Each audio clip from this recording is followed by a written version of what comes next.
Jeux, confidence. Un podcast qui parle de jeux, mais aussi d'autres affaires. Hey, salut tout le monde, salut! Bienvenue, épisode 40. C'est le premier anniversaire de Jeux Confidence. Bonne fête, Jeux Confidence. Bonne fête, Jeux Confidence. Bonne fête, Jeux Confidence. Bonne fête, Jeux Confidence.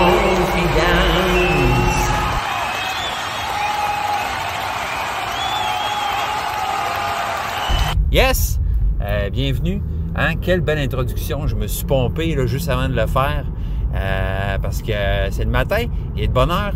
Puis il m'a fallu un petit peu de gaz. Je vous avouerai que ouais, il m'a fallu un petit peu de gaz, de motivation. Salut! Comment ça va? Épisode 40, donc, qui arrive après un hiatus de 2 semaines. Ben oui, c'est des choses qui arrivent. Des choses que je me permets, là, étant mon propre boss dans cette aventure. Donc, des fois, j'ai moins de contenu, j'ai moins d'occasion, fait que j'attends une semaine, pas grave. C'est ça. Écoutez, ça fait un an que je parle tout seul dans mon char, que je parle tout seul dans le bois, que je parle tout seul un peu partout, là, pour faire ce podcast-là. Puis, écoutez, ça se fête, hein? Ça se fête. Malheureusement, j'ai comme rien, là, tu sais, pour célébrer cet anniversaire-là. Il n'y a rien de spécial à cet épisode-là. Je suis désolé. C'est ça, là, tu sais, je manque un peu d'organisation. Mais, écoutez, juste faire un épisode, c'est célébrer, hein? Jeux Confidence. Donc, dans toute sa simplicité. Voilà. Pas beaucoup d'expériences ludiques à vous raconter. Malheureusement, j'aurais bien aimé ça, avoir un épisode comme celui juste avant, là, jam-pack de nouveaux jeux et de nouvelles expériences. Mais j'ai quand même un bon jeu que je dois dont je vais vous parler. Hein? Donc, un jeu du nom de Distilled. Distillé. Donc, on a joué à ce jeu-là après moult bons commentaires de nos amis. On a décidé de l'acheter. Puis, on a fait quelques games. Puis, écoutez, c'est concluant. C'est un super jeu. Donc, j'ai bien hâte de vous jaser de ça. Ça ressemble à ça. Sinon, moi, de mon côté, j'ai comme un petit goût de jeu solo. Dernièrement, là, j'ai ressorti ISS Vanguard. Ben oui, cette méga grosse boîte. Puis je me suis dit, c'est pas vrai que je vais la laisser sur la tablette, cette grosse boîte-là. Pas au fun que j'ai eu à jouer, puis au prix qu'elle m'a coûté aussi, tu sais. Fait que je l'ai ressorti. Puis imaginez-vous donc, tu sais, j'avais commencé une campagne puis tout, mais bon, hein, j'ai trop attendu, j'étais complètement perdu, je savais plus j'étais où, je savais plus quoi faire. Fait que je me suis dit, c'est pas grave, m'a recommencé une game. Tant pis, de toute façon, j'étais pas rendu très loin, là. J'avais essentiellement pas mal juste fait le tutoriel puis une première aventure, mais bon, une première exploration planétaire. Mais j'ai recommencé, puis dans le fond, c'était mieux comme ça parce que, étant donné que là, je connaissais quand même un peu le jeu, ça a mieux été, là. J'ai été meilleur pour ajuster mes flûtes, puis j'ai bien hâte de continuer. En même temps, c'est ça, ce jeu-là, exploration de l'espace, c'est vraiment dans le ton d'un jeu vidéo que je joue de ce temps-là, là, écoutez, sur lequel, qui est un peu... je dirais, la réalisation de tous mes rêves en termes de jeux vidéo. Parce que moi, je suis un gros tripeux d'espace. C'est pas mal ma passion. Je vous dirais, une de mes passions, là. Tout ce qui concerne l'espace, les galaxies, les étoiles, les planètes, tout ce qui se passe dans cet univers grandiose-là. C'est ça, le jeu vidéo en question, c'est Starfield. Donc, c'est un jeu, vous l'aurez deviné, d'exploration d'espace. Là, fait que tu as ton vaisseau, tu t'en vas où tu veux, tu explores les planètes. Il y a une histoire par-dessus ça.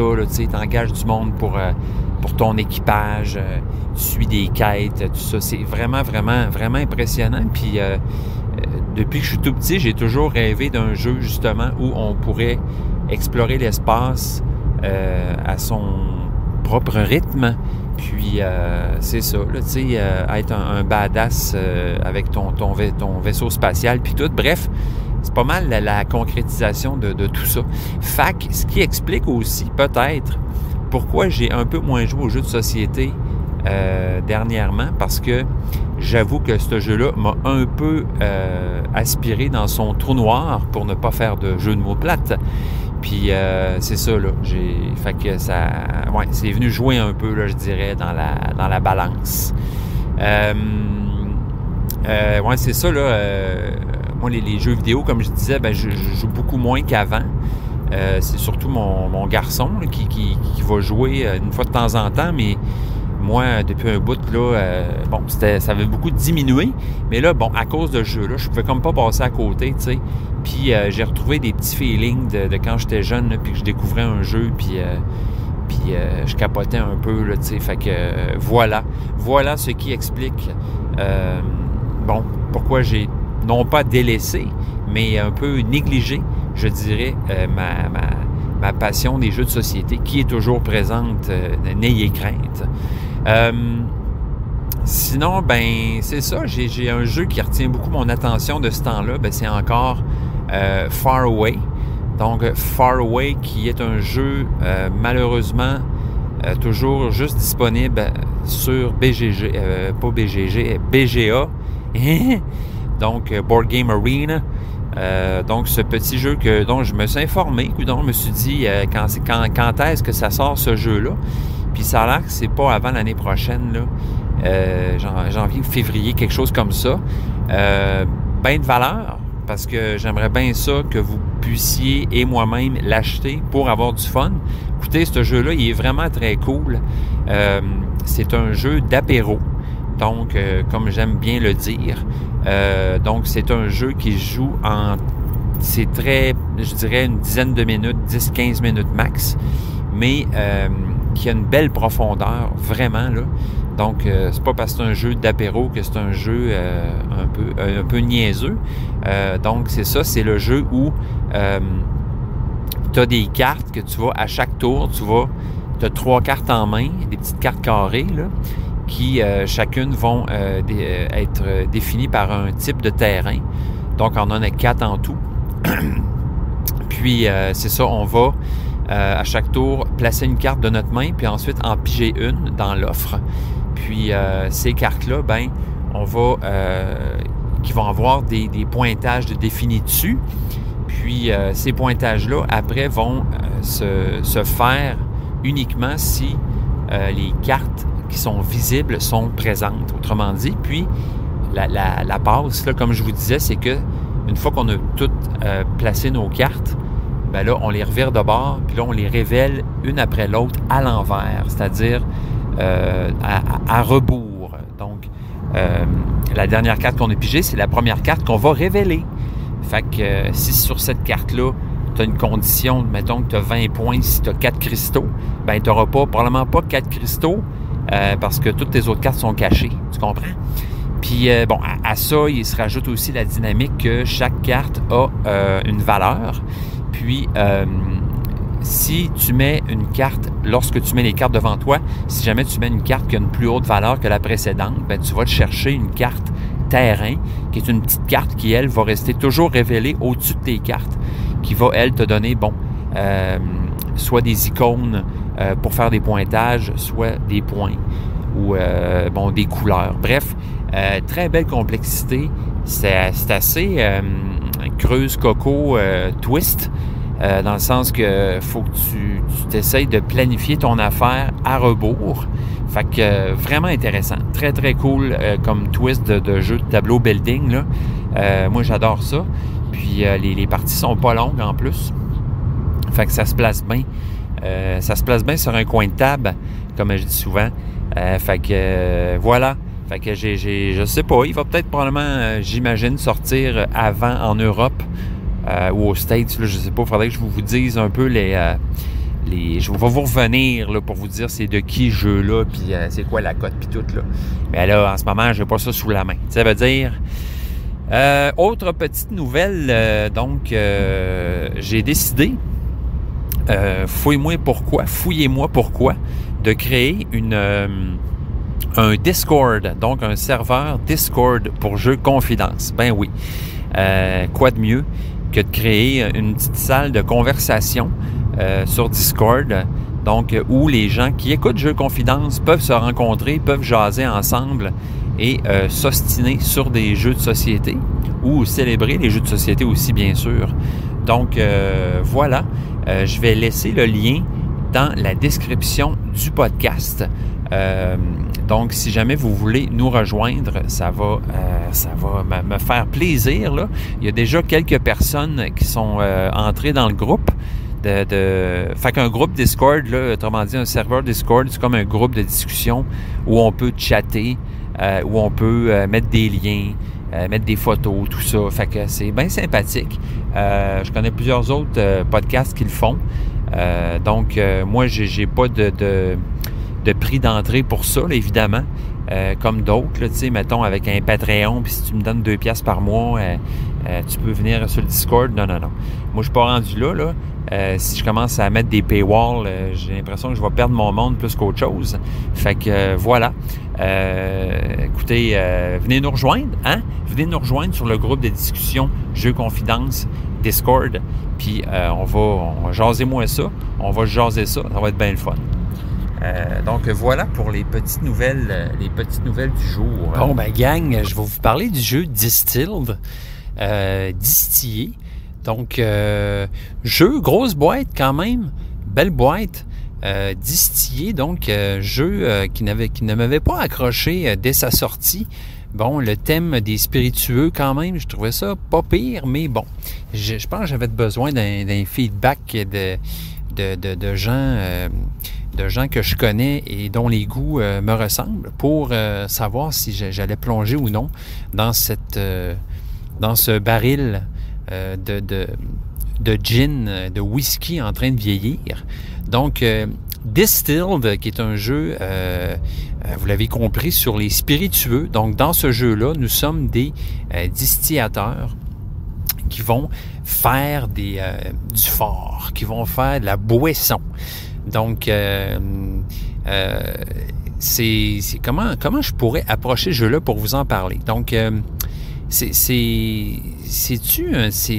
on peut dire que c'est un engine building. On peut dire ça. Mélangé à un jeu où on fait des recettes, en fait, qui fonctionnent avec des cartes. Donc, ce qu'on va faire, à chaque tour, on va avoir différentes phases qui vont être, premièrement, la phase d'aller chercher ses ingrédients, acheter des équipements, upgrader notre distillerie, des améliorations, tout ça. Ensuite de ça, on va aussi aller acheter des recettes. Bon, évidemment, des nouvelles recettes pour faire de nouvelles boissons. Ensuite de ça, on a une phase où on va choisir nos ingrédients, les mélanger, puis mettre ça dans notre washback qui appelle. Autrement dit, c'est ça. Puis, donc, ce qui était très thématique à ce niveau-là, c'est que quand on va brasser nos ingrédients, on va prendre nos cartes, on va les brasser, puis on va toujours enlever la carte du haut et la carte du bas. Puis ça, c'est selon ce qu'ils disent là, dans le livre de règlement. Moi, je connaissais rien à ça, là, la distillerie. Donc, souvent, quand on va faire certaines boissons, on va couper le début du mélange, ce qui va sortir au début, puis ce qui va sortir à la fin. Donc, la part des anges et la part du diable. Donc, puis on va garder là, le milieu, le mix au milieu. Fait que c'est ça qui se passe avec nos cartes. On brasse nos cartes, puis on va toujours enlever la carte du haut et la carte du bas. Puis avec les cartes qui vont nous rester, on va regarder qu'est-ce qu'on peut fabriquer avec ce mélange-là. Donc, on a des recettes, certaines recettes de base avec lesquelles on va commencer et d'autres recettes qu'on va pouvoir débloquer, qu'on va pouvoir acheter en fait. Donc, à partir de là, ben, on fait, à chaque tour, on va faire normalement une boisson, une je sais pas comment je pourrais appeler ça, pas une liqueur, là, mais voyons, ça va me revenir. Fait qu'on fait une affaire de même, puis donc, on va soit le vendre ou le faire vieillir. Donc, tout dépendant de la recette qu'on a faite, du type de boisson qu'on a fait, donc c'est du rhum, du gin, du whisky, de la vodka, etc., ben on va soit le vendre et automatiquement faire de l'argent et des points de réputation, ou le faire vieillir dans notre cave. Donc, on met ça dans un baril, dans un fût de bois ou d'un fût de céramique, tout dépendant, ou un fût c'est pas mal ça. Puis c'est ça, ce spiritueux-là, c'est ça que je cherchais, spiritueux. Donc, ce spiritueux-là va vieillir dans notre cave et on va pouvoir le faire vieillir. Plus on le fait vieillir, en fait, plus il va gagner en arôme, en qualité, en fait. Donc, on peut faire vieillir toujours maximum 2 spiritueux pendant le jeu. Donc, ce spiritueux-là va vieillir, puis au prochain tour, on va décider si on le vend ou si on continue de le faire vieillir, etc. Donc, ensuite de ça, ben, une fois qu'on a fait notre recette, on va, c'est ça, soit le vendre, donc, ou décider de le faire vieillir. Puis, ensuite de ça, ben, on fait un petit nettoyage de l'offre du marché, puis on recommence une phase. Fait que le jeu joue en 1, 2, 3, je pense que ça joue en 7 ou 8 phases, si je me souviens bien. Puis, bon, le jeu est très le fun parce que, en quelque part, est très simple, mais à cause du nombre de cartes qu'il y a beaucoup de possibilités dans le jeu. Donc, premièrement, ben, il y a beaucoup de recettes, il y a des distillateurs, donc ça, c'est des personnages qu'on a au début. On va choisir notre personnage parmi 2, puis ce personnage-là va être notre distillateur. Il est associé à un pays, puis lui, il va avoir, premièrement, une espèce de capacité asymétrique que les autres n'ont pas. Puis, il va aussi avoir une recette signature. Donc, chaque personnage a une recette signature que juste lui peut faire. Recette, évidemment, qui va être plus difficile à faire, qui va avoir besoin d'un ingrédient signature qu'on va devoir débloquer durant la partie. Puis, évidemment, bon, recette qui est plus compliquée à faire, mais qui est très payante lorsqu'on la fait et qu'on peut juste faire une fois pendant la partie. Donc, il y a ça. Il y a toutes les cartes qu'on va aller acheter pendant la phase marché. Donc, on a toujours des ingrédients de base qu'on va aller chercher qui, eux, font partie du marché générique qu'on appelle. On peut toujours aller chercher maximum 2 cartes dans ce marché-là. Donc, ça peut être soit de l'eau, de la levure, des fruits, des céréales, donc des sucres. Les sucres sont super importants. Donc, c'est à partir des sucres de différents types qu'on va faire des spiritueux. Donc, on a 3 types de sucre. Donc, on a des sucres de fruits, de céréales et... c'est quoi le troisième? Fruits, céréales et un troisième. Puis, ce qu'on va faire, c'est à chaque tour, ben, essayer d'avoir exactement le nombre et le type de sucre qu'on veut pour pouvoir faire notre spiritueux, celui qu'on cherche à faire. Il y a des cartes objectifs, donc on a chacun 3 cartes objectifs personnelles en commençant la game. À partir de la fin de la 3e manche, on en jette 1, donc on en garde 2, un peu à la Ark Nova, à propos dans ce style-là. Puis, il y a aussi des médailles d'or, donc des espèces d'objectifs publics, donc qui vont être affichés au début. Il y en a 3. Donc, par exemple, ça pourrait être le premier qui vieillit 2 spiritueux en même temps dans sa cave, par exemple. Donc, le premier qui fait ça, ben, il y a les points de la médaille d'or. Si on est 2 ou 3 à faire la médaille, ou 4 à faire la médaille d'or en même temps, ben, on a tous les points. Fait que c'est ça. Il y a plein de façons de faire des points de victoire, tout dépendant des ingrédients qu'on prend. Plus on a une grande qualité d'ingrédients, plus on a d'alcool dans notre spiritueux, plus on va faire d'argent ou de points. Puis, évidemment, aussi les améliorations là, de notre distillerie. Là. Donc, toujours de la place pour 3 améliorations qui vont venir faciliter notre travail, nous donner des bonus, tout ça. Donc, comment ça fonctionne un peu, là, c'est le principe, c'est qu'évidemment, il faut essayer d'avoir pas mal de cartes dans sa main lorsqu'on brasse pour avoir plus de chances de garder les bonnes cartes, autrement dit, puis de jeter des cartes qui ne nous intéressent pas. Les cartes qu'on va jeter, toujours, là, la première puis la dernière, vont retourner dans notre réserve d'ingrédients. Puis après ça, le mélange, lui, on va tout discarter les cartes de ce mélange-là, faire les points avec. Donc, ce qui se passe aussi, c'est qu'à chaque fois qu'on va, c'est un détail, là, mais à chaque fois qu'on va rajouter un sucre dans notre alcool, on va ajouter une carte d'alcool, une part d'alcool. Donc, plus il y a de sucre, plus ça crée de l'alcool à cause de la fermentation dans le spiritueux. Donc, thématiquement, ça fonctionne au bout. Le jeu est assez original à ce niveau-là. On améliore notre distillerie en même temps. On achète des cartes, on fait des mélanges, on mélange notre truc. C'est super le fun de mixer notre spiritueux à chaque tour puis d'avoir le suspense de voir qu'est-ce qu'on va réussir à faire. Est-ce qu'on va réussir à faire ce qu'on veut faire? À chaque fois, c'est vraiment un plaisir très ludique de faire ça. Le jeu est très beau. Sérieusement, vraiment, vraiment magnifique. Les illustrations, les couleurs, les composantes, là, que ce soit les meeples des personnages en bois, les traits. Donc, il y a des traits là, pour toutes les composantes du jeu, ce qui fait que le jeu est très, très facile à installer, à ranger, ce que j'apprécie énormément. Souvent, c'est niaiseux, mais on dirait que c'est ça qui fait la différence dans un jeu. Tu te dis, bon, je vais l'installer, ça va être vite, ça va se faire facilement. Très grande qualité au point de vue des composantes de ce jeu-là. Donc, pour le prix du jeu, je trouve que c'est un bargain quand même, étant donné que, oui, le jeu coûte, une centaine de piastres, mais je trouve vraiment que pour le prix, c'est vraiment bon, comparé à d'autres jeux, comparé à ce qu'on peut avoir à ce prix-là pour d'autres jeux. Donc, vraiment, là, chapeau, toutes les composantes sont magnifiques, les illustrations sont super belles. Vraiment content là, d'avoir ce jeu-là dans ma collection. Le thème est le fun. C'est drôle, moi, je ne suis pas quelqu'un qui boit beaucoup de fort dans la vie, mais c'est niaiseux, mais juste le fait de jouer à ce jeu-là, ça te donne le goût. Ça te donne le goût de boire. Donc, nous autres, on s'est servi à la première game un petit coureur des bois, là, un petit rhum à l'érable en jouant. Donc, ça fitait au bout dans le thème. C'est bien le fun. Puis c'est très bien fait, le livre des règlements, vraiment bien expliqué. Puis beaucoup aussi, on comprend beaucoup que ce jeu-là a été fait autour du thème et que le thème n'a pas été collé à la dernière minute sur le jeu.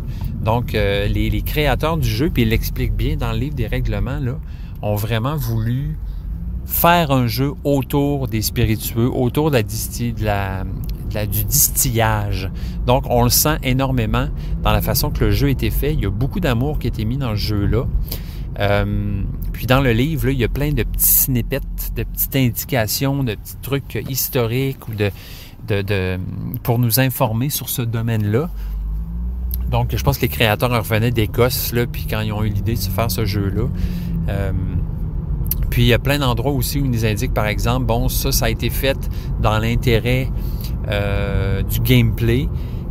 C'est pas exactement comme la réalité, mais on voulait... Bref, c'est le fun là, qu'il y ait ces indications-là. Là. C'est très cool. Fait que c'est vraiment un jeu, là, on se sent... On rentre dans un univers quand on ouvre cette boîte-là. On se sent pris en main, puis on se fait embarquer dans un beau bateau. Vraiment, là, moi, je suis impressionné. Vraiment impressionné. Donc, les tours vont très rondement aussi. Le jeu s'explique vraiment bien. J'ai l'impression que c'est un jeu que je pourrais jouer avec mon gars de 11 ans puis qui aurait quand même de la facilité à jouer à ça. Donc, c'est un parfait exemple, je dirais, là, d'un jeu qui n'a pas nécessairement une très grande complexité, mais qui a une grande profondeur à cause des possibilités qui s'offrent à nous quand on joue à ça. Donc, souvent, la mise en place, on va choisir la liste de recettes avec laquelle on veut jouer. Donc, on va avoir, par exemple, les spiritueux traditionnels, les spiritueux d'Europe, les spiritueux qu'on fait vieillir, etc. Fait qu'il y a, pour chaque game, il peut y avoir un mini-thème là, par rapport aux spiritueux avec lesquels on va jouer. Puis cette liste de recettes-là s'associe toujours aussi à une liste de distillateurs, là, de personnages qui vont s'associer à ces spiritueux-là. Ça fait le tour aussi beaucoup. Là, je vous parlais du gin, de la vodka, du whisky, etc. Mais il y a aussi plein de drinks là, qui sont associés à des pays. Donc, mettons l'Asie ou l'Espagne, etc. Donc, c'est super, vraiment le fun. Ça nous fait explorer tout ce monde que moi, je ne connais pas beaucoup. Puis, on a déjà, nous autres, commandé notre extension là, qui ajoute des distillateurs, qui ajoute des recettes, des drinks qui viennent d'Afrique, d'autres pays, tout ça. Donc, wow, je pense que c'est un jeu qui promet, parce que pour les extensions, c'est très facile, je pense, d'ajouter des trucs à ce jeu-là pour juste, comment je pourrais dire ça, rendre l'expérience encore plus le fun, puis plus variée, sans pour autant alourdir le jeu. Fait que, certification Seal of Quality de Nicoton concernant Distilled. Le seul bémol que moi je trouve, puis qui est vraiment niaiseux, là, mais je trouve que il y a beaucoup d'éditeurs français qui vont appeler leur jeu en anglais. Puis, je comprends pas pourquoi, mais je sais que peut-être que les Européens, les Français trouvent ça cool, des mots anglais. Mais, par exemple, un autre exemple, c'est un autre jeu que j'ai acheté récemment, mais que j'ai pas encore essayé, que j'ai hâte de vous parler, c'est Ancient Knowledge, donc savoir ancien. Mais même le jeu en français s'appelle Ancient Knowledge. Puis, ça me gosse un peu, c'est comme Distilled. Distillé, je sais pas, mais il me semble qu'il y aurait eu moyen de trouver un titre français le fun à dire, plus rond en bouche que Distilled, qui se dit, somme toute, pas super bien. Puis moi, ça me gosse toujours. Hein? On joue ça à Distilled. Je sais pas, je trouve ça pour ça moyen. Ouais. Mais bref, c'est tellement pas grave, puis tellement un détail nicotonnier, pas important. Oubliez ce que je viens de dire. Mais c'est ça. Moi, j'aurais aimé ça que le jeu s'appelle un mot qui fit avec les spiritueux en français. Puis j'aurais trouvé ça bien le fun, puis encore plus fun.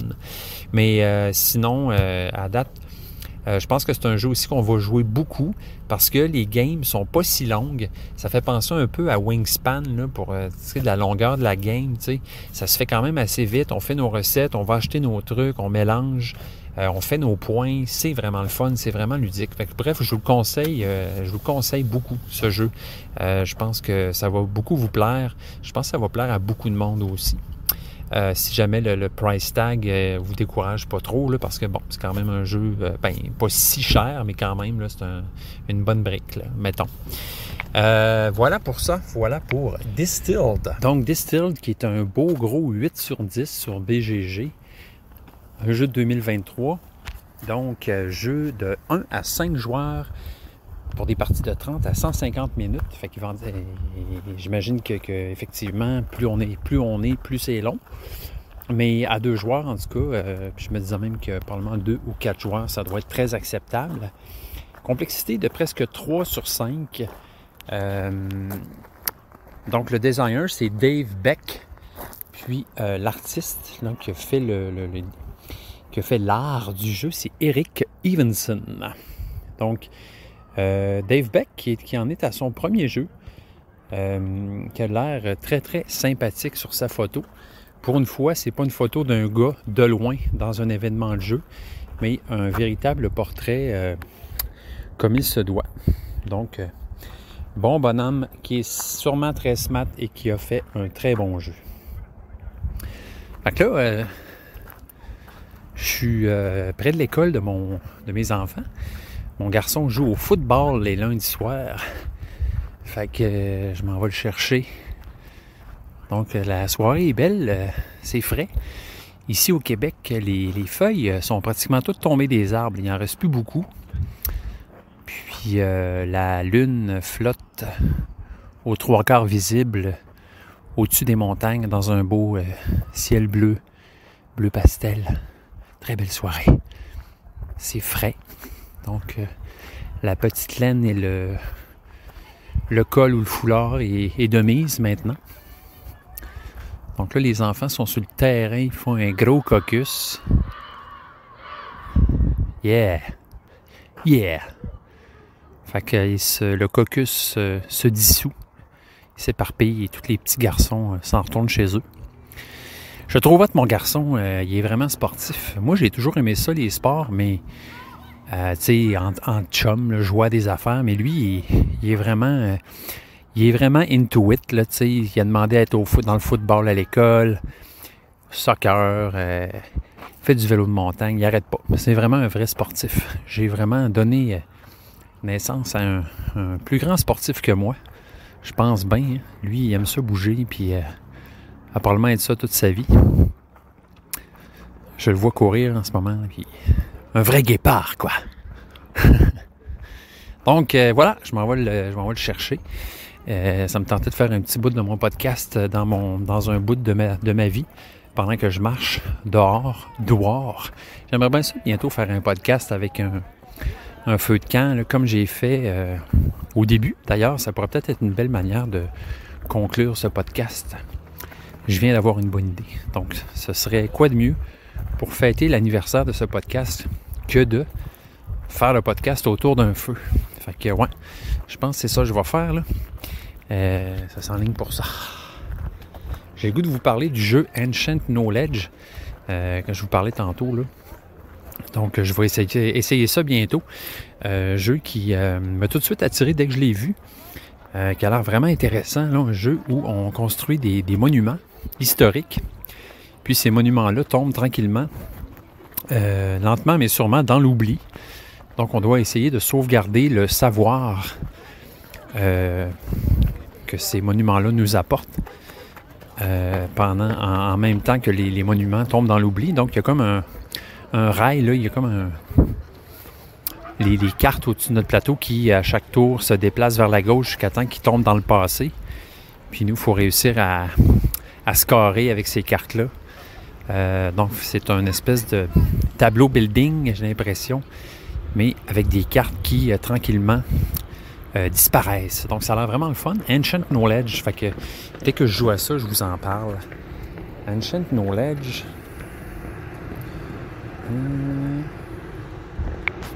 Donc, Ancient Knowledge, 7.5 sur 10 sur BGG. Créer une combinaison unique de cartes pour garder ta civilisation en vie. Donc, le thème est très cool. Rémi Mathieu qui a designé ce jeu-là.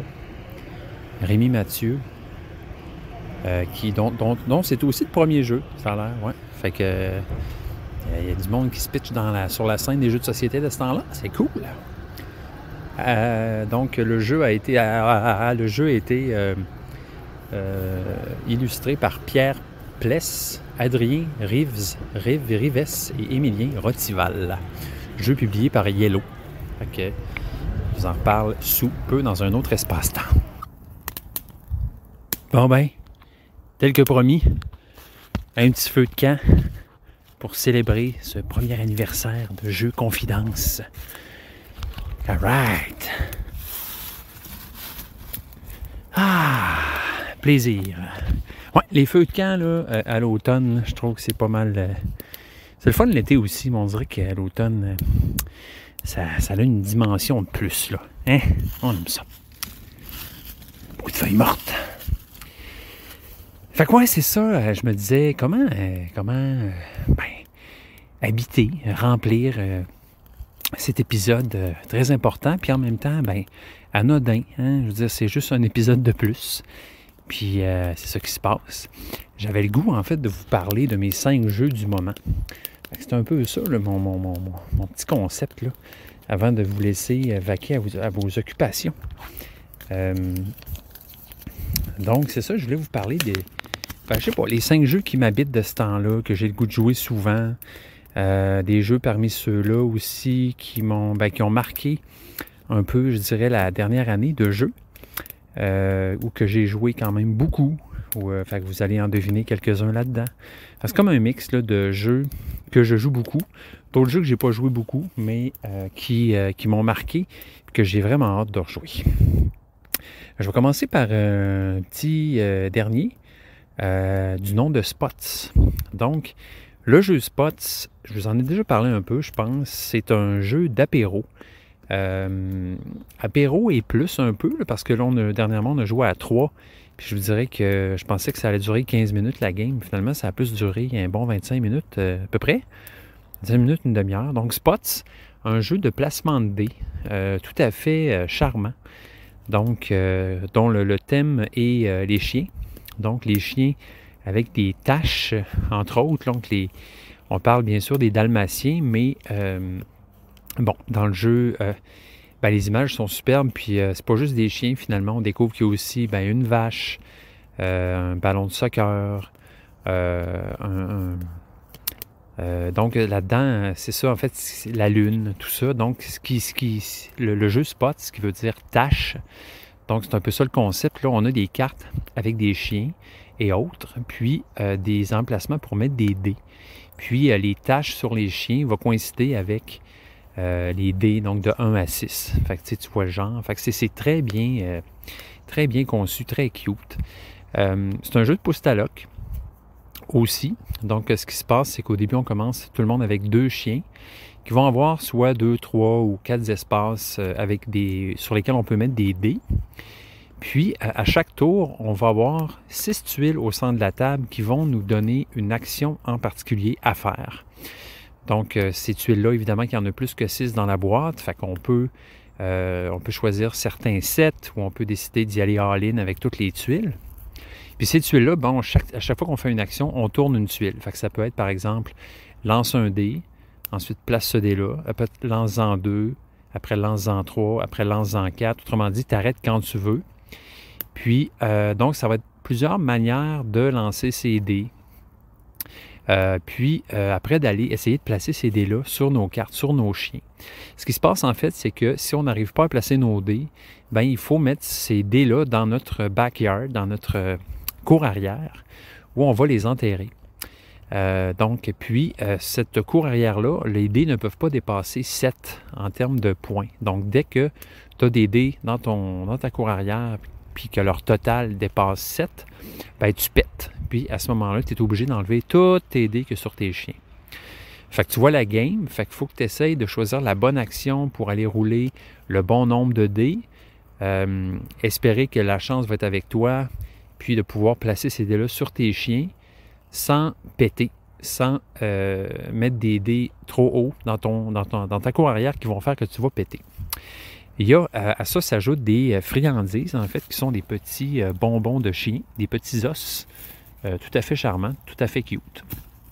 Puis, en utilisant une friandise, tu peux décider de relancer, en fait, les dés que tu viens de lancer. Fait que, à ce niveau-là, il y a moyen là, de manipuler la chance un peu. J'essaie de manipuler mon feu pour pas qu'il s'éteigne tout de suite. Donc, fait que c'est ça. C'est un super beau jeu, vraiment très beau. Là. Je veux dire, dans son style, là, il est magnifique. Les composantes sont belles, les tuiles sont solides. Tout fonctionne bien dans ce jeu-là. J'ai joué jusqu'à maintenant quand même plusieurs parties avec ma famille, avec des amis. Puis, c'est toujours très, très sympathique comme jeu. Vraiment, vraiment le fun. Le thrill est là. Il y a la course. En fait, c'est une course dans ce jeu-là parce c'est le premier qui réussit à remplir ces 6 chiens, autrement dit. Ce qui se passe, c'est que dès que tu remplis une carte, au prochain tour, si tu veux, tu peux revirer cette carte-là pour l'avoir complétée. Tant qu'elle n'est pas revirée, tu risques de la perdre si jamais tu pètes. Fait que tu peux prendre une action pour revirer les cartes que tu as complétées. Puis si jamais tu lances tes dés puis tu réussis d'une shot à compléter tous tes chiens, mais là, tu les revires d'une shot aussi. Tu n'as pas besoin de dépenser un tour pour les revirer. Fait que bref, c'est ça, le premier qui tourne ses 6 chiens, il gagne. Fait qu'il y a comme une course à qui va l'avoir en premier. Vraiment très cool. Très bien fait. Non, vraiment là, un must pour un jeu familial. Fait que ce jeu-là, de ce temps-là, je vois la boîte. Je l'amène à la job des fois, je joue avec ma collègue, puis on a bien du fun. Très, très cool. Donc, ensuite de ça, c'est sûr que je vais vous parler d'un autre petit jeu. Un autre petit jeu qui m'a habité beaucoup dernièrement, qui est Salt and Paper. Évidemment, un jeu de cartes fait par Catala, donc qui est un jeu qui n'a plus besoin de présentation, dont j'ai parlé vraiment trop souvent. J'ai énormément joué sur BGA, assez pour m'en écœurer, je vous dirais. Je dois être rendu à 500 quelques games. Mon objectif, c'était de monter mon niveau là-dedans parce que dans BGA, comme vous le savez, on a un niveau ELO, là, qui est comme un niveau d'expérience. Puis j'ai jamais réussi, en fait. Je me suis rendu à 200 quelques, 250, genre, puis à un moment donné, j'ai redescendu. Puis à un moment donné, je me suis rendu compte que sur autour de 500 games, j'en avais gagné 200, 220. Puis cette moyenne-là n'a jamais changé. Puis ce qu'on constate, ce que je constate, c'est que finalement, c'est beaucoup un jeu qui est basé sur la chance. C'est pas nouveau, mais tu sais, je sentais que je pouvais m'améliorer, user de stratégie. Puis oui, je me suis amélioré, mais à un moment donné, j'ai comme atteint un plafond. Puis j'ai réalisé que même si tu fais de ton mieux, des fois, l'autre peut littéralement pogner des super cartes dès le début puis gagner. Bref, fait qu'à un moment donné, je me suis un peu tanné, je dirais, à cause de ça, à cause que j'ai pas senti que je pouvais progresser plus. Cela dit, ça va me faire plaisir de jouer avec mes amis puis avec ma famille. Mais je pense que mon trip sur BGA est terminé à ce niveau-là parce que j'ai vraiment joué beaucoup, puis fait que je me suis un peu tanné. Pas beaucoup avec l'extension, soit dit en passant, fait que là, c'est sûr qu'avec l'extension, ça va me redonner le goût de jouer aussi. Mais je pense que mon trip sur BGA, c'était vraiment d'essayer de monter mon niveau, puis il y a comme une arène aussi, tu peux jouer dans une arène, puis essayer de monter dans les... Fait que moi, j'ai pas compris là, comment il y en a qui réussissent à se rendre à des niveaux de 3 ou 400. Parce que moi, à un moment donné, je sentais que ça y allait, puis à un moment donné, je suis redescendu quasiment dans la cave, puis j'ai fait, OK, finalement, je suis pas bon à ce jeu-là, mais je pense pas que c'est ça, c'est vraiment beaucoup de chance dans ce jeu-là, puis l'univers nous parle, la chance, qu'est-ce que c'est? Qu'est-ce que c'est la chance? Pourquoi des fois on est chanceux? Pourquoi des fois on n'est pas chanceux? Hein? Qui a la réponse à ça? On ne le sait pas. Bref, beaucoup de fun avec ça. Ça a marqué beaucoup je dirais, cette dernière année. Là, c'est Salt and Paper. Je pense que c'est le jeu que j'ai le plus joué à vie, sérieux. Le fait d'en enchaîner comme ça, non-stop sur BGA, c'est ça que c'est passé. Troisième jeu que je veux vous parler qui m'a marqué, Distilled. Ouais, le jeu distillé que j'ai parlé plus tôt dans le podcast. Vraiment eu un coup de cœur pour ce jeu-là. Puis en pire, c'est que j'avais des attentes parce que mes amis, mes chummés m'avaient dit que c'était vraiment bon. Fait que je me suis dit, OK, il ne faut pas que je me fasse trop d'attentes. J'en avais pareil. Puis finalement, ces attentes-là ont été comblées. Je le trouve vraiment le fun. Je le trouve ludique. J'ai hâte de rejouer. Ça, c'est un bon signe. Quand tu as hâte de rejouer, tu as hâte de continuer à découvrir le jeu, de continuer à voir qu'est-ce que tu peux faire dans ce jeu-là, quel mélange tu vas faire. Bref, super ludique, super le fun. J'en parlerai pas plus parce que je n'ai parlé pas mal à date dans cet épisode. Ensuite de ça, un autre jeu que je veux parler, c'est Darwin's Journey, évidemment. Donc, un autre jeu que j'ai joué récemment, un euro que j'ai vraiment, vraiment aimé. En termes de placement d'ouvriers, c'est pas mal dans mes préférés jusqu'à maintenant. J'ai vraiment aimé le thème, je trouvais qu'il était super bien intégré, tout fit dans le jeu-là, les actions sont le fun, il y a plein d'avenues qui s'ouvrent à toi. Je le trouve pas trop complexe, je le trouve juste correct. C'est vraiment super, là. C'est un super jeu que j'ai le goût de continuer à découvrir. J'ai pas joué énormément à date, mais j'ai le goût de continuer. D'ailleurs, je sais pas pourquoi, mais ça me fait penser à Carnegie aussi, qui serait sûrement dans cette liste-là, mais j'ai pas assez joué. J'ai juste joué, je pense que j'ai joué juste 2 parties à date, puis j'ai vraiment adoré ça aussi, là, mais là, ça fait un certain temps que j'ai rejoué.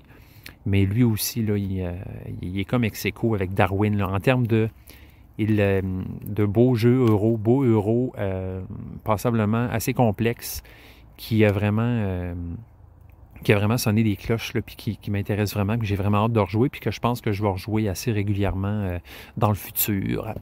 Ensuite de ça, l'autre jeu que je voulais vous parler, c'était Verdant. Ça, c'est un autre jeu que j'ai joué beaucoup dernièrement, un jeu de pose de tuiles, qui, pour l'instant, pour moi, je pense, demeure mon préféré là, à travers tous les jeux de pose de tuiles du genre Cascadia, Calico, Acropolis, tout ça, qui sont tous des jeux excellents. Mais pour moi, Verdant, je ne sais pas pourquoi, c'est peut-être la beauté du jeu, le thème des plantes qui est tout à fait anodin. Puis c'est ça, là, comme vous le savez, là, comme je parlais avec Francis, j'aime bien les thèmes les thèmes quotidiens. Je ne sais pas pourquoi j'aime ça, mais le jeu marche bien aussi. Il est le fun, il n'est pas trop long. Il est coloré. C'est vraiment un super beau jeu du dimanche matin où si tu as le goût de jouer à un jeu de tuiles, de pose de tuiles, d'essayer de faire concorder tes affaires pour faire le plus de points possible.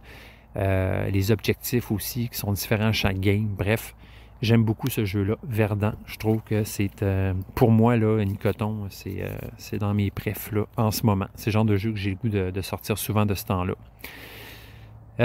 Puis, pour terminer, je dirais Tapestry. Ben oui. Tapestry, qui est vraiment pas de nouveauté, ça fait longtemps qu'il est dans nos vies. Mais moi, grâce à BGA, je dirais, parce que, comme je vous disais souvent, au début, j'étais souvent poche à ce jeu-là. Mais tu sais, souvent, quand tu es poche à un jeu, tu finis par plus aimer ça. Mais celui, c'était une exception. J'étais pas bon, mais crime que j'aimais ça. Puis j'avais le goût de comprendre le jeu. J'avais le goût de l'approfondir. Puis tu sais, ça donnait pas tout le temps qu'on pouvait jouer. Fait que BGA, à ce niveau-là, m'a comme un peu sauvé la peau. Dans le sens que j'ai pu faire des games avec des inconnus. Juste essayer des stratégies, essayer des civilisations. Puis après, je dirais 10-15 games, j'ai vraiment pogné de quoi. J'aime vraiment ce jeu-là. J'ai toujours hâte de faire mon tour. C'est jamais pareil à cause de la civilisation, à cause des cartes technologie, des cartes Tapestry que tu piges. Sérieusement, là, quel beau jeu. Au niveau complexité aussi, je trouve que c'est juste correct. Très simple à apprendre, puis très simple à enseigner aussi. Mais tu sais, encore une fois, là, avec une super profondeur, full de variété, il y a toutes les extensions qu'il y a aussi, c'est super. Le pire, c'est que la plupart du temps, je joue sur BGA, puis il n'y a pas d'extension sur cette version-là. Fait que tu sais, le fait d'avoir des extensions, c'est encore plus cool. Hey, j'ai vraiment... vous voyez, je vous ai parlé, j'ai pas pris soin de mon feu, puis là, mon feu, il est un peu mort. Mais c'est pas grave, hein? L'intention était là, Nicoton. Je me suis assis exactement au même endroit que j'étais quand j'ai fait le jeu de feu pour pour conclure cet épisode. Donc voilà, l'intention était là, puis mon feu, je le reprendrai plus tard. En concluant, guys, je voulais vous parler aussi de Ancient Knowledge. Donc, je vous en avais parlé un petit peu. J'ai fait une game hier, une game simulée à 2. Donc, n'ayant pas l'occasion de jouer avec ma blonde ou avec un ami. Puis, bon, le jeu n'a pas de version solo. Fait que c'est 2 à 4 joueurs. Puis, je me suis essayé. J'ai simulé une game. Puis, laissez-moi vous dire que je pense que ça va être un super winner, ce jeu-là. Vraiment, là, tu sais, construction d'engin. Ce qui se passe, c'est que tu as un plateau devant toi. Puis, tu as une frise en haut qui a 6 espaces où tu peux mettre 6 cartes au-dessus de ton plateau joueur. Donc, ce que tu vas mettre là, c'est des monuments. Donc, quand c'est ton tour, tu as différentes phases à ton tour. Premièrement, tu vas faire 2 actions. Après ça, tu vas faire une action qui s'appelle chronique, qui va être une action qui va activer certaines cartes sur ton tableau. Après ça, ça va être l'archivage. Pas l'archivage, mais en fait, tous tes monuments, éventuellement, vont décaler d'un espace sur cette frise-là. Puis celui qui est sur l'espace 1, lui, va tomber dans le passé. Ce qui se passe, c'est qu'à chaque fois qu'on place un monument, il y a un endroit précis où on doit le placer. On peut modifier, en défaussant des cartes, l'endroit où on va placer ce monument-là. Autrement dit, on peut le mettre plus proche du moment où il va tomber dans l'oubli, ou on peut le mettre plus vers le futur, plus vers la droite. Puis, c'est ça, il y a d'autres monuments qui vont être, eux autres, barrés, c'est-à-dire que tu n'auras pas le choix de mettre au bon endroit. Ce qui se passe, c'est que tu mets ces monuments-là, tu les mets, sur cette frise-là. Tu peux en mettre 2 de haut. Ça veut dire que dans un espace, mettons l'espace 3, tu pourrais mettre 2 monuments. Attends, tu mets ton premier au-dessus de ton plateau, puis tu mets l'autre par-dessus, là, au-dessus. Donc, 2 maximum par espace. Fait que ce qui se passe, c'est qu'en mettant des monuments aussi, chacune de ces cartes-là, qui sont toutes uniques, puis il y en a vraiment beaucoup, chacune de ces cartes-là vont s'activer à un moment ou à un autre. Donc, ça peut être immédiatement, ça peut être quand le monument va tomber dans l'oubli, ça peut être à la phase chronique. Donc, il y a différents moments là, où ça va s'activer, puis aussi des conditions de points de victoire que certaines cartes vont avoir. donc des points de fin de game. Donc, à chaque fois qu'on met un monument sur cette frise-là, on ajoute sur la carte aussi des jetons savoir, en fait. Donc, ça peut être 2, 3, 4, 5 jetons savoir. Puis, à mesure que nos monuments s'en vont vers le passé, il faut essayer d'enlever le plus de jetons savoir sur ces cartes-là avant que le monument tombe dans le passé. Si ton monument tombe dans le passé et qu'il reste des jetons dessus, bien, ces jetons-là s'en vont dans le savoir oublié, si tu veux, le savoir gaspillé, hein? Toutes ces connaissances là, qu'on avait et qu'on a oubliées. Donc, très thématique. Donc, bien, évidemment, à la fin de la partie, chacun de tes jetons savoir oubliés, là, dont tu t'es pas occupé, va t'enlever des points de victoire à la fin de la partie. En même temps, bien, des fois, c'est le contraire. C'est que si, par exemple, tu as 12 jetons qui sont dans ton savoir oublié, bien, il y a peut-être une carte qui va dire, bien, ça te donne 20 points si tu en as 12 là. Tu sais, il y a toujours le pour et le contre de qu'est-ce que je vais faire, quelle carte je vais jouer. Il y a beaucoup aussi la dynamique de défausser des cartes pour en poser une. Donc, il y a certains monuments qui vont être gratuits. D'autres monuments, pour les poser, tu vas devoir jeter des cartes. Même chose quand tu vas archiver, c'est-à-dire enlever des jetons savoir pour pas qu'ils tombent dans l'oubli. Ben, il faudra que tu défausses des cartes aussi. Souvent, une carte défaussée par jeton que tu vas enlever sur la carte, que tu vas empêcher. C'est quand je dis enlever, c'est que le jeton ne reste pas sur la carte, puis que quand le monument tombe dans le passé, bien, ce jeton-là aille dans tes malus, autrement dit. J'espère que vous suivez. Donc, il y a aussi des cartes que tu vas placer sur ton board, en fait, qui sont des espèces de cartes artefacts.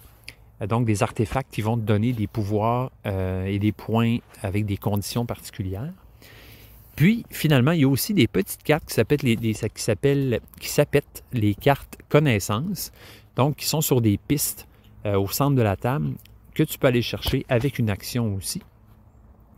Puis donc, ces petites cartes-là, tu vas les placer à la droite de ton plateau joueur. Ces cartes-là vont te donner des pouvoirs également.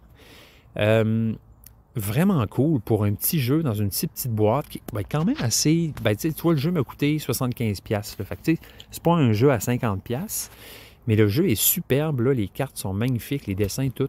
Ça vaut le prix, je vous le dis, à cause du nombre de cartes qu'il y a aussi. Puis, fait que c'est vraiment intéressant, tu sais, gérer sa main, parce qu'on a notre main, les cartes qu'on place sur notre board, au-dessus de notre board, là, on gérer, bon, comment ça va fonctionner, tout ça, quel monument je veux qu'il tombe dans l'oubli en premier. Puis, tu peux toujours aller piger des cartes aussi, parce que les monuments dans ton passé, ils restent là, puis à la fin de la game, ils vont te faire des points.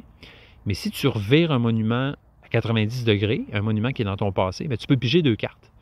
Mais tu ne peux pas revirer ce monument-là, à moins d'avoir un effet. Fait que, tu sais, quand tu n'as plus de cartes, il faut que tu arrives à l'en piger aussi, à l'en retrouver ailleurs, pour que tu puisses continuer à mettre des monuments.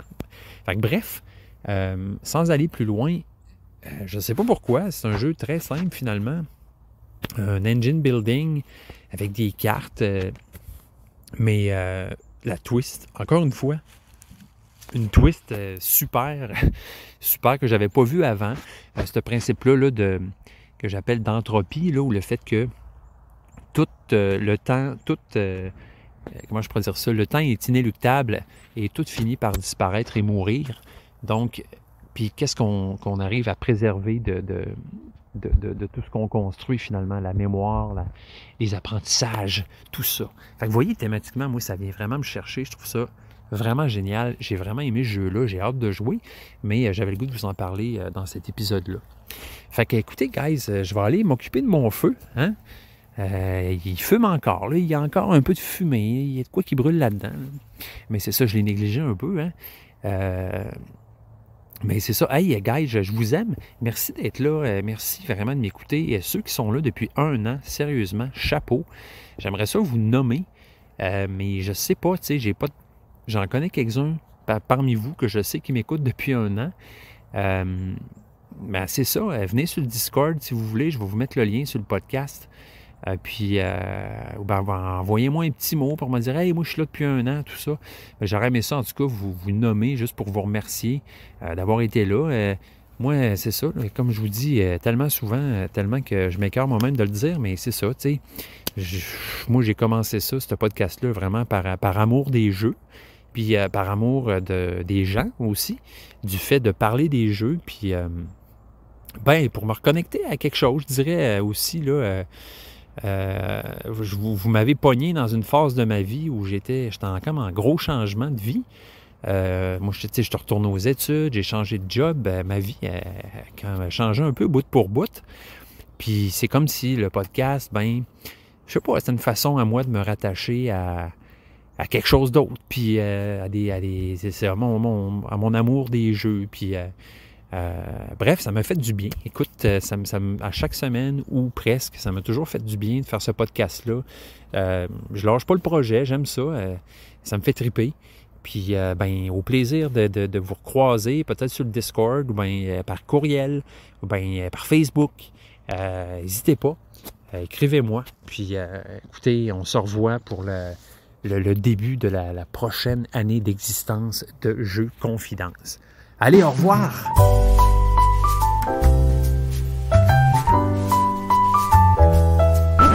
Jeux Confidence à commercial gmail.com